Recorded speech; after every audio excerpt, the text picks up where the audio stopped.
back. Today I want to cover some new arrivals, which both includes some used stuff as well as a bunch of new titles that just came in this week that I'm pretty excited about. And then the other thing is I want to give you a quick auction update and give you a little bit of a preview of what's to come in the next round.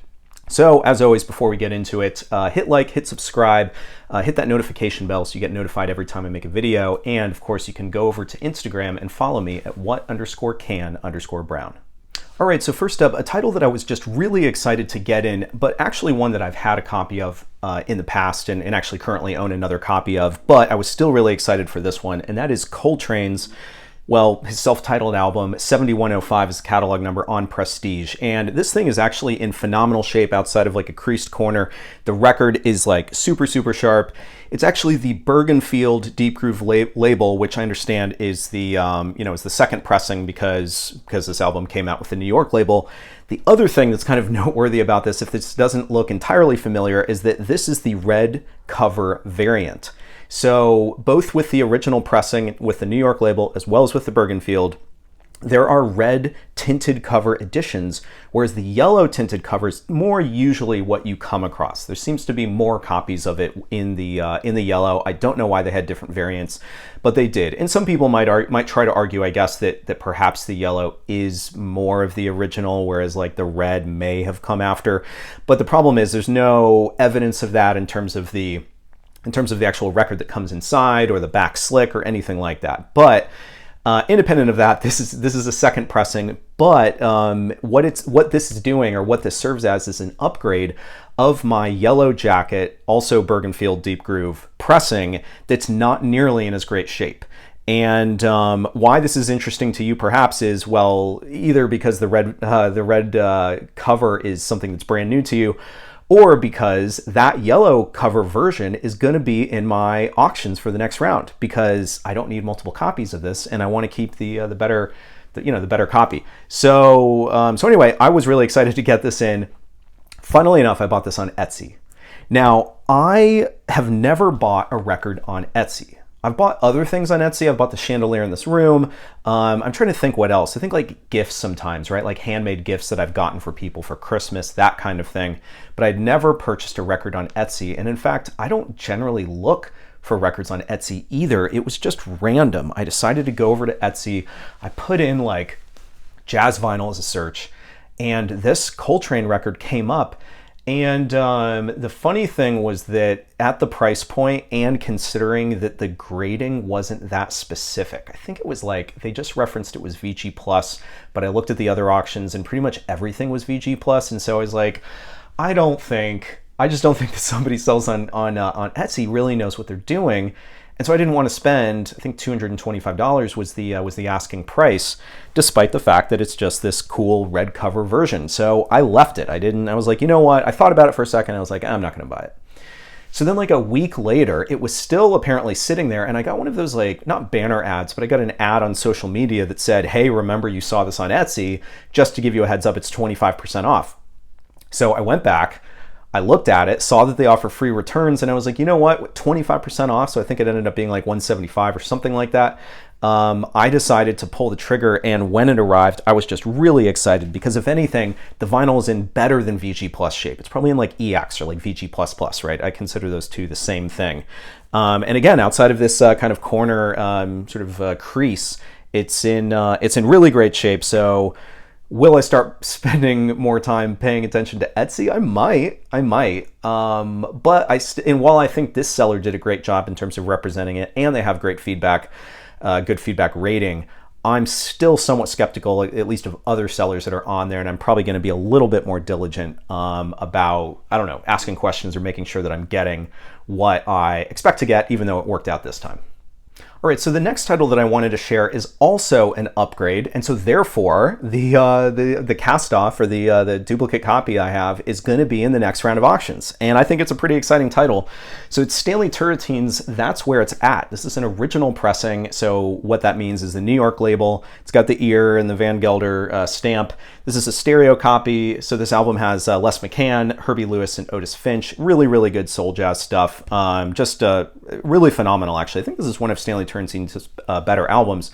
And it would seem that previous owners of this record would agree, because almost every copy that you come across of this record is going to be, I don't want to say trashed, but like well played. And this copy, despite the fact that it's a upgrade for me, is no exception. There's like hairlines on it, and fortunately none of them are feelable, and it is in better shape than my existing copy.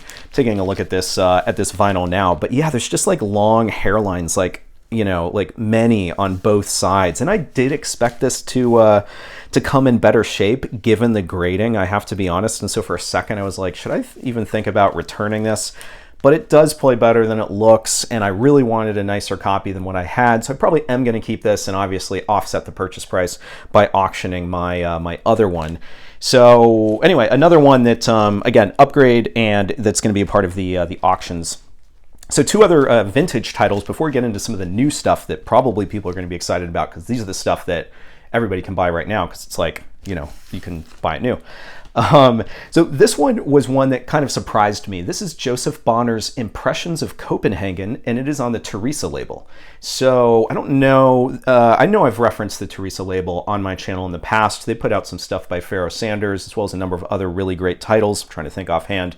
But this is, I've been looking for this record for a long time, and when it popped up, I had a saved search on eBay. When it popped up, I thought, wait, why did I save that search? So I went back over to Discogs quickly and I previewed a few tracks, and I was like, that's why I saved the search. It's phenomenal. This is really, really good. And the funny thing is that there's like a full, I don't want to say orchestra, but there's a cello, 2 violins, viola, trumpet, trombone, flute, and this ensemble is conducted by Joseph Bonner. And Joseph Bonner plays the piano, and there's obviously bass and drums too.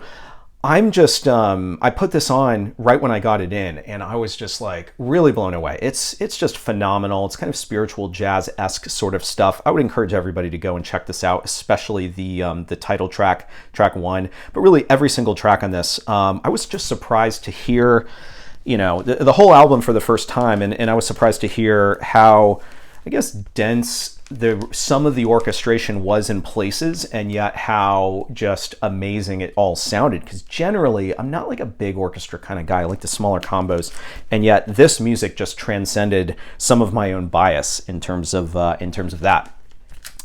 So one other vintage title that I personally think is underrated, and is probably going to be one of those that goes up in value relatively quickly. And the reason why I say that is because prestige titles from about 1970, so we're talking like post Blue Trident era, and when they are soul jazz, all of those titles seem to be increasing in popularity lately.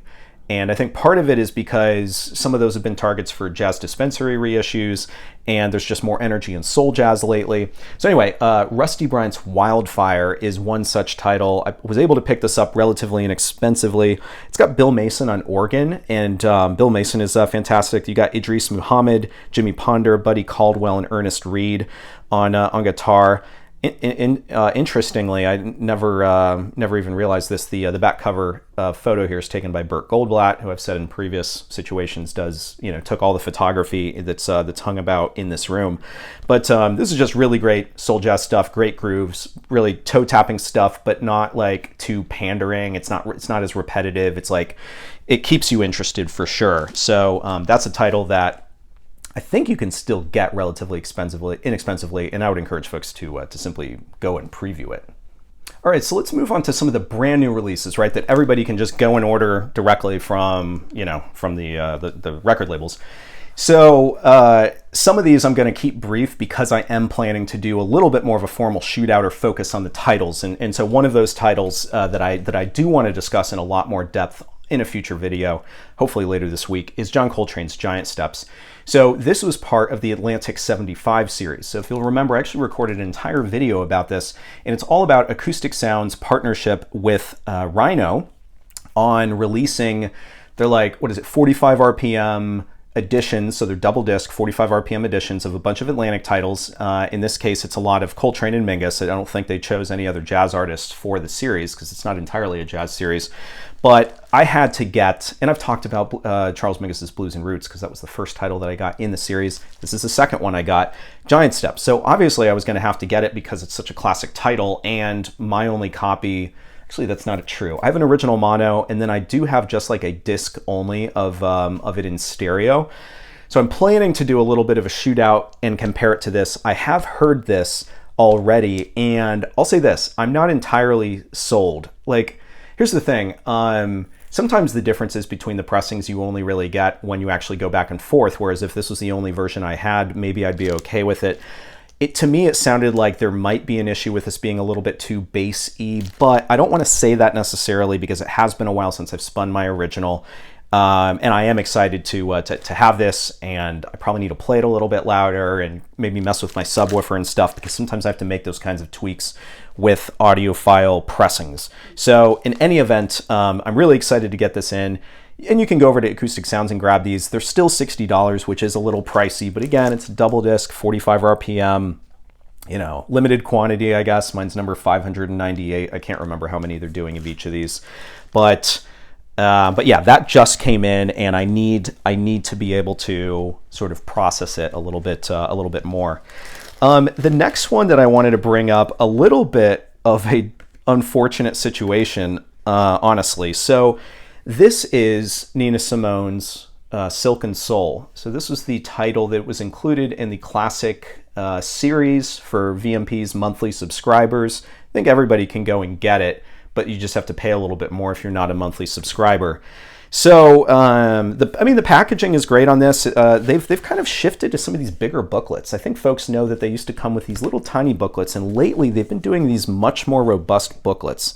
And I'm actually a big fan of that, because the little booklets have these like awkward obies on them, and it's difficult to get them off and back on so that you can actually read the content. Plus it's like so tiny so that the content is necessarily limited. So anyway, I'm a big fan of these larger booklets. And honestly, I put this on and it sounds phenomenal. Like, it was very, very well done. My issue, and by the way, it's like AAA lacquer's cut from Ryan K. Smith, 180 gram, right? My issue is that mine came with a scratch. So it also came very dirty, like lots of dust, like all over the place. And I was surprised to see that, because you do sometimes see like remnants of paper sleeves that are on the record, and that doesn't necessarily bother me because you can just wipe that off. I mean, you put it on. I put it on my VPI, and I clean it off. This one came with a feelable scratch all the way across track 2, and initially I thought, maybe I'll be okay with this. I don't like returning things, especially if it feels like to me that it's something that maybe was outside of their control or like whatever. But the fact that this time it was feelable, I put it on the turntable, and it's a loud tick with every revolution. This is going to be the first time that I have to return a VMP edition. And so I've never had to do that before. I assume, everything I've heard from VMP is that they have great customer service. So I'm expecting that to be a seamless issue. And I'm really hoping, for all y'all's sake, that this was an isolated incident and it was just my copy, and that everybody else's copies show up great. But unfortunately, mine has this feelable scratch, and it's a huge, huge bummer because the music's fantastic. All right, so the next one is probably my most the release that I've been most looking forward to in Q1 of this year, and that is Joe Henderson's Power to the People. So I referenced this when it was first announced in a video, and so this is the Jazz Dispensary Top Shelf series. It's been available for pre-order for a couple of months, and now finally, when you order it, you'll have it shipped. Although I will say that I think Amazon was running really low on copies, and I don't know if they were planning to replenish or what. But what's clear is that this is just quite the popular title.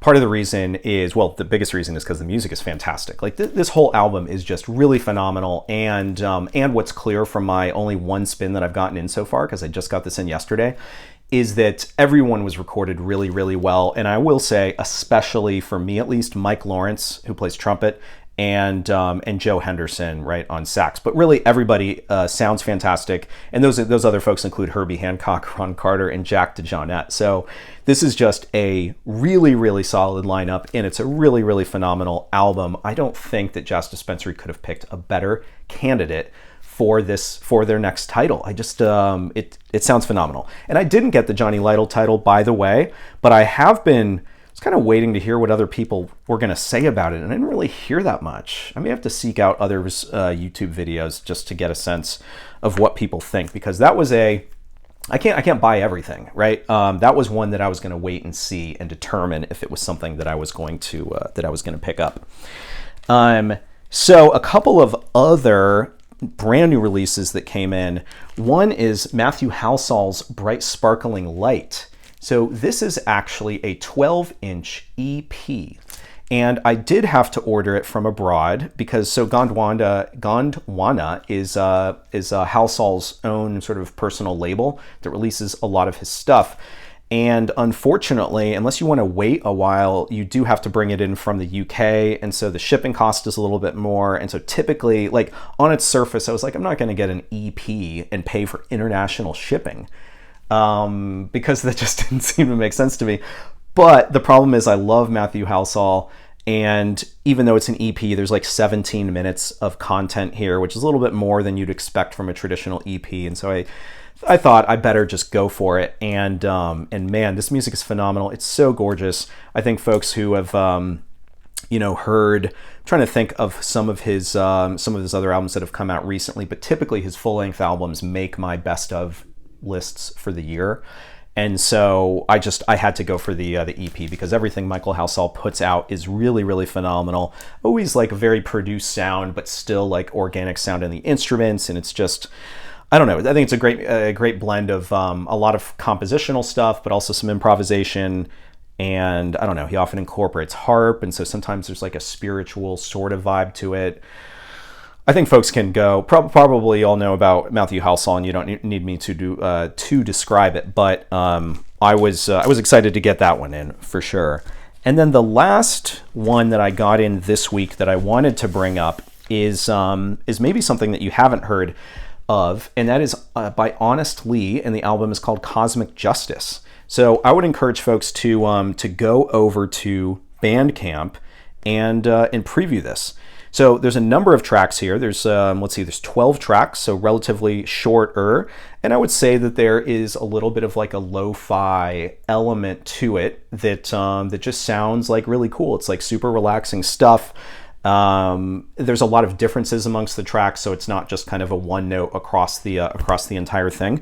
But I got a lot of energy from it when I previewed it on Bandcamp, and so I thought I'd go ahead and put an order in. So again, I wasn't really familiar with Honest Lee, but super excited that I found out. All right, so those are the titles that I've gotten in this week and the stuff that's taking up a lot of my time. So speaking of time.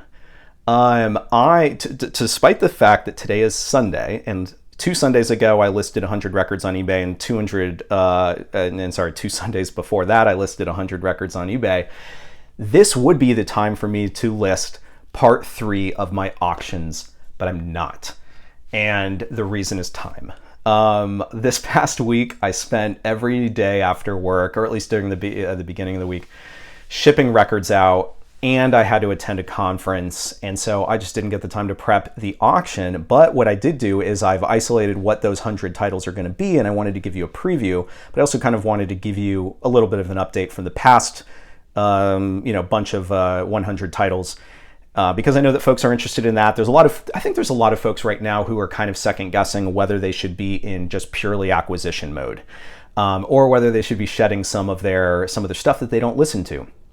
And I know I'm having this kind of existential crisis, and part of the reason is because I have over 3,000 jazz records and I can't listen to them all. But I've heard this even from people who have a couple of 100 records, that they just want to prioritize what they're going for, and they don't want to buy titles just to have them to stick in their shelves like I've been doing for so long. So, my desire to sell a bunch of titles is really just to sell stuff I'm not listening to, or selling duplicates. It's not because I'm getting out of this hobby, or because I'm going to stop buying. I'm certainly buying a lot of titles, as you've seen with even just the stuff that's come in this week. So anyway, I expected to list my 3rd round of auctions today, and I'm not going to. So I'm going to start listing them I want to say mid this week, and we'll just have to see. I need to take the time to grade them and like make sure I have good photos and all that type of stuff that I've already covered in prior videos. So we're just going to have to wait. And I didn't commit to doing it every 2 weeks anyway. So anyway, I'll keep folks posted, probably here, but also on Instagram.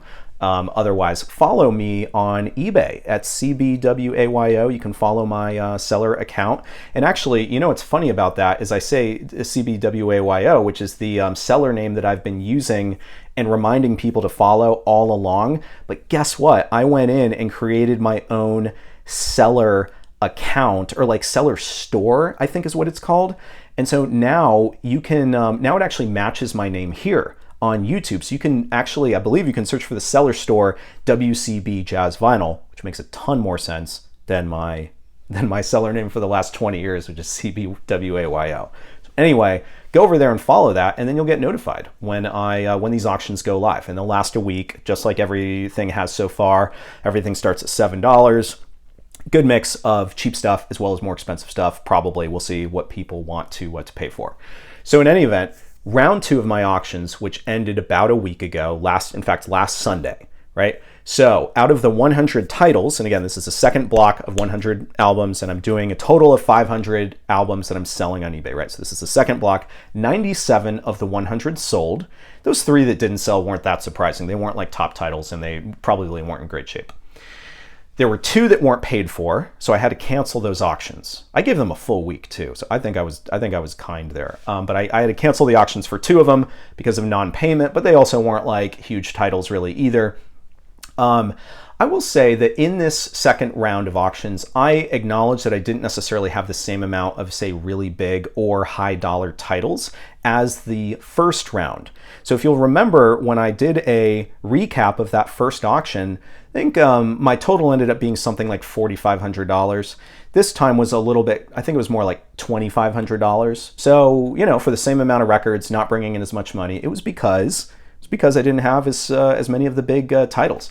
I would also say that there weren't any really major surprises. Through the first round, I was surprised that there were certain ones that weren't going for as much. This one I thought was a little bit more like I kind of got it. I think I got what I expected overall for this list of auctions.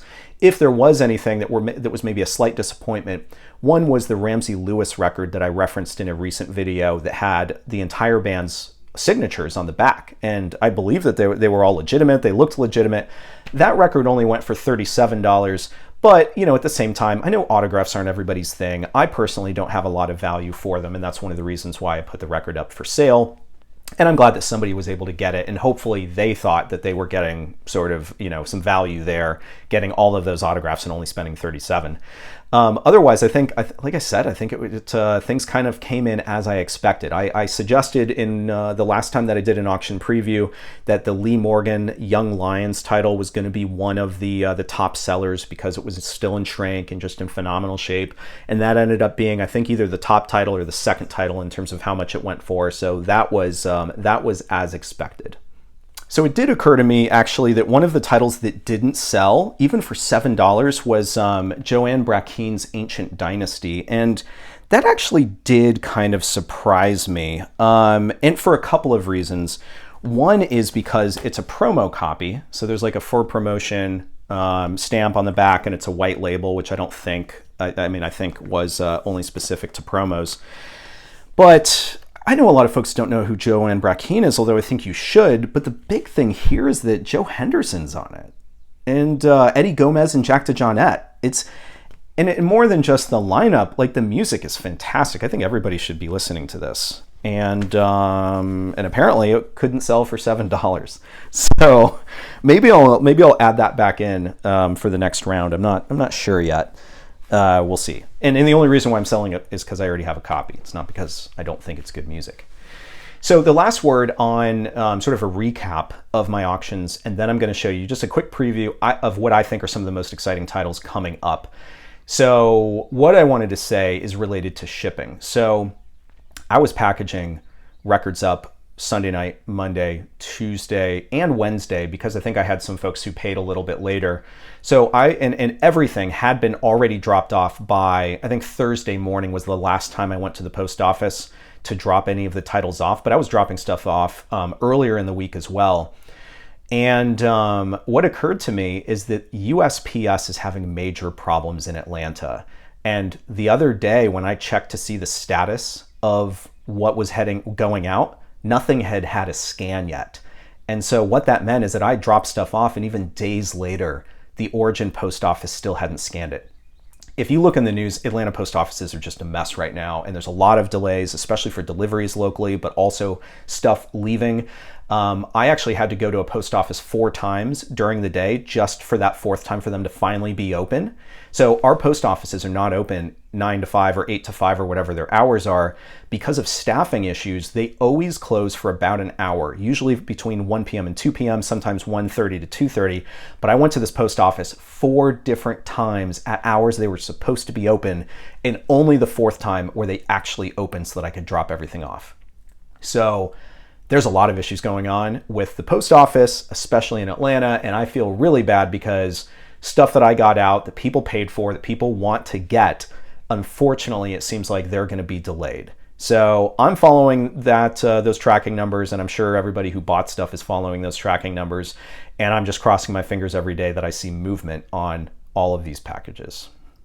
All right, so let's talk auction preview for the next round again, which are probably going to go live midweek, and how I would characterize this auction versus any of the other ones. Some similarities, but some differences. So the first thing is I'm incorporating some 10-inch stuff for the first time. So I think I have something like 60 or 75 10-inch records that I plan to be within that sort of group of 500, and I'm just now starting to bring some of those in, and we'll see how that goes. I wanted to make sure that I had the right sleeves and inners and, like, you know, the packaging and everything so that I could send these out safely. So anyway, that's one thing. Second thing is I've got some sealed stuff and just like very modern reissues, and some of them are ones that I just have multiple copies of for a variety of reasons. Some of them are VMP titles where I got them but I already had the original and I wanted to try to compare, and inevitably I realized I didn't want to get rid of the originals, even though sometimes VMP sounds better. So it's a mix of 10-inch and sealed and very recent stuff. And then the third is I think that there's some like really nice, like sort of higher echelon titles in this. So I think there's going to be something for everybody, basically, is what I'm getting at. So a couple of things that I wanted to highlight. One is the Real Gone reissue series of the Black Jazz catalog. And the reason why I bring these up, I know that a lot of these were going for like $10 on sale for a while because Real Gone was trying to get rid of their stock. But what I wanted to highlight is that these ones that I'm going to be putting up are actually the VMP exclusive ones that are on like Black Swirl vinyl, and they're all like hand numbered. So this is number 32 of 500. They only released 500 of them, and this is a low number, which is kind of cool. So this is Rudolph Johnston's The Second Coming. It's not the only one that I'm putting up though. I've got Walter Bishop's Jr.'s Fourth Cycle, Keeper of My Soul. So this is on opaque dark gray. So also a VMP, and then this is phenomenal. The Skipper, again, I already have a copy. I think I have an original of this too. This is on opaque dark gray and a low number as well, number 38. So I think that people are going to get some energy from some of these VMP titles, and these aren't the only VMP titles that I put up, but these 3 are sealed, which is kind of cool. You don't have to worry about me damaging something. So a few of the, I'm not going to highlight the 10-inch. I'll let you wait for the auctions, but I wanted to bring up some of the kind of the fun original pressings that I have coming up in this auction. So the first one I wanted to bring up is Freddie McCoy, and I know that this is going to be hard to read, and it's not because of the camera or the lighting in here. It's because I think they chose bad colors for this. So this is Beans and Greens by Freddie McCoy. It's on Prestige. So it's got the, the blue Trident label. This is an original pressing. I believe that Van Gelder behind this? Actually, he is. Joanne Brackeen's on it. Wally Richardson's on it. It's a great lineup, and it's great music. For those of you who don't know Freddie McCoy, well, kind of good luck getting into him now, because a lot of his titles in their original form are quite expensive. And guess what? A lot of his titles haven't really received as many reissues either, but I think that that's going to be one that people are going to really like. So the next one I wanted to bring up, I mentioned up front that this was going to be the case, and that is my copy of Coltrane's 7105 self-titled. So this is the yellow cover variety versus the red one that I'm deciding to keep, even though this cover is probably in better condition. The issue is the vinyl is not in better condition, and I had to go with the one. In fact, yeah, I don't know how I'm going to have to grade this. What I'm going to have to do is find out which of these scratches that are on this are feelable, and obviously play it. Whenever it's like one of these top titles, I usually I do a pretty decent play grade on it. But again, it's the it's writing on the label, but it's the Bergenfield Deep Groove with RVG stamp. And so I think I may end up having to do this a VG minus or a G plus. I'm going to really have to check and hear how it sounds, because there is high gloss independent of some of those scratches, but I don't know. So maybe not as exciting given that condition. So the next one is Stanley Turrentine. So I already teased this as well because I just got a stereo copy in that I'm going to keep. This is a mono copy that I'm not going to keep. Unfortunately, it's also in not the best shape, but it is what it is. Another Blue Note actually that I'm going to be including, which I think is exciting, is Donald Byrd's Blackbird. This is a phenomenal album. I don't think it gets as much attention as it should. This is a United Artists blue and white label. I don't know that that's original. I'd have to check. Sometimes the black and blue label and the United Artists, I get confused about which it's like supposed to be. But in any event, I'll be looking these things up and making sure to put that in the description. Another Blue Note. I've got a bunch of Blue Notes that I'm going to be including, and I'm not going to show you them all. This is Blues Walk by Lou Donaldson. So this is a mono copy. The cover is in really great shape all around, and it is a somewhat difficult to find original pressing, right? So original pressing, it's the 47 West 63rd label. It's got the ear, the RVG, is it etch or stamp? I think it's stamp, yep. The 9M, it doesn't have the R down here. It doesn't have the ink up here, which are both indicators of it being an original pressing. You know, is it in the best shape? No. Because otherwise, why would I be selling it? But you know, some people like this stuff, and a title like this, and this record is like super heavy. It's probably 200 grams. A lot of these hold up better than you'd think. All right, so the next one up is also a Blue Note, and then there's just one more that's not a Blue Note I'm going to share with you. So this is Grant Green's "I Want to Hold Your Hand." This is a stereo copy. Okay, yes, he's doing a Beatles cover here, but I believe it's the only Beatles cover, and this album is phenomenal. I think it was recently included in either the Tone Poet or the Classic series. It's just a phenomenal album, despite the fact that it's, you know, it seems like it's a Beatles cover album, but he does such a great job of "I Want to Hold Your Hand" anyway. So hopefully that will excite some folks as well. And then the last one that I wanted to bring up, and I'm going to check the condition of this one for you as well to manage expectations. But this is a original copy of "Moving Out" by Sonny Rollins. You've got Thelonious Monk and Kenny Dorham on this one, in addition to Percy Heath, Elmo Hope, Art Blakey. So this little secondary lineup in quartet format that's Rollins with Monk, Tommy Potter, and Art Taylor.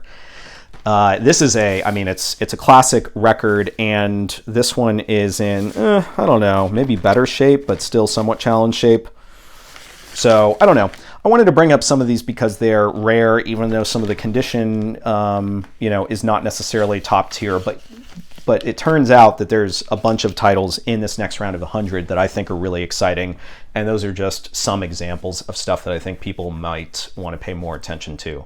But again, it's going to be a mix of stuff really across the board in terms of era, reissue versus original, 10-inch, and I can't even think what else. So hopefully a lot of people are going to be excited about it. All right, so that's it for me today. I know that it's been a while. In fact, I think 11 or 12 days since my last video, which is quite unusual for me. I don't think I've taken a break like that in a while, but it really is because of these auctions and, again, this conference that I had to attend. So I have just been a little bit overwhelmed and haven't been able to take the time to make a video. And even as we sit here, I've got a green shirt on, it's St. Patrick's Day, and I'm planning to go out. So I'm just busy these days. Anyway, thanks for tuning in, and I'll see you next time.